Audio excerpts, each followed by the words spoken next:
Another report says that he was killed by a spear thrown by a Sasanian general. It's named Jad. What happened was that Khalid bin Waleed dismounted his horse to relieve himself. At that time, Jad threw a spear at him and hit him on his chest. Khalid rode back on his horse and continued fighting until he collapsed.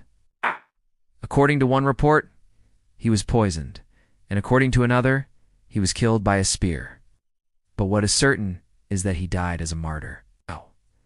His body was brought back to Medina and buried next to the Prophet, peace be upon him. So this was the story of the Sword of Allah, Khalid bin Waleed.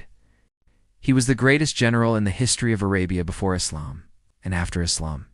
He became one of the most undefeated generals in the history of mankind, fought in over 100 battles and never lost a single one. He conquered more land for the Muslims than all other conquerors combined, and he led armies of up to 60,000 soldiers into battle. So who was this great warrior, and how did he become the Sword of Allah? Welcome back to the channel. Today we will talk about the untold story of Khalid bin Waleed before Islam. The Quraysh tribe ruled Mecca. They were divided into two major clans, the Hashim and the Jurham. The Hashim clan had the best warriors among them.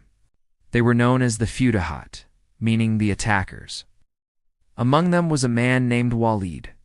He was rich, brave, and powerful. At the time, there were no permanent homes in Mecca, so everyone would build a tent whenever they wanted to stay in one place. One day, Waleed built a tent near a graveyard outside of Mecca.